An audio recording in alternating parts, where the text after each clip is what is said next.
Assalamualaikum warahmatullahi wabarakatuh. Perkenalkan, nama saya Inana Zulfa dengan NIM 201520068. Saya dari semester 3 jurusan Bimbingan Konseling Islam Fakultas Taqwa, Universitas Islam Negeri Sultan Maulana Hasanuddin Banten. Tujuan dibuatnya video ini untuk memenuhi ujian tengah semester mata kuliah teknik dan keterampilan konseling. Di video kali ini, saya akan membahas materi teknik umum konseling. Teknik umum konseling itu terbagi dua. Yang pertama ada teknik umum di awal konseling dan teknik umum inti konseling. Sedangkan yang akan saya bahas pada video kali ini yaitu 3 teknik umum inti konseling, yaitu refleksi, yang kedua suasana diam, yang ketiga penafsiran. Teknik umum pertama yang akan kita bahas yaitu teknik refleksi. Refleksi adalah teknik konseling untuk menangkap perasaan, pikiran, dan pengalaman konseli dan kemudian memantulkan kembali kepada konseli tentang perasaan, pikiran, dan pengalaman sebagai hasil pengamatan seorang guru BK, konselor terhadap perilaku verbal dan non-verbalnya. Refleksi terbagi menjadi 3. Yang pertama, refleksi perasaan, yaitu keterampilan atau teknik untuk dapat menangkap perasaan konseli sebagai hasil pengamatan terhadap perilaku verbal dan non-verbal konseli, kemudian memantulkan perasaan tersebut kepada konseli. Yang kedua, ada refleksi pikiran, yaitu teknik untuk menangkap ide, pikiran, dan pendapat konseli sebagai pengamatan terhadap perilaku verbal dan non-verbal konseli, kemudian memantulkannya pada konseli. Yang ketiga ada refleksi pengalaman.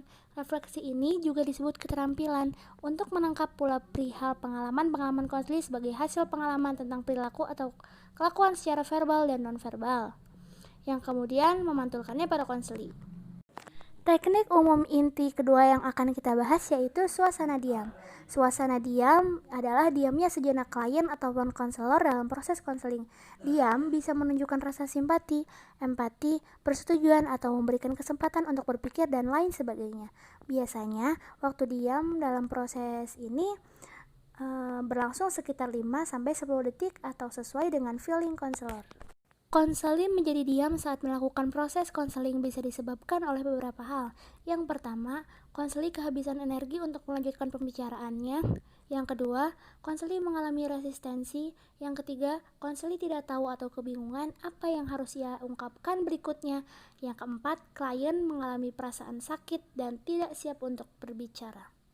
Tujuan teknik diam ini adalah 1. Menanti klien sedang berpikir. Yang kedua, sebagai proses jika klien bicara berbelit-belit. Yang ketiga, menunjang perilaku attending dan empati sehingga klien bebas berbicara.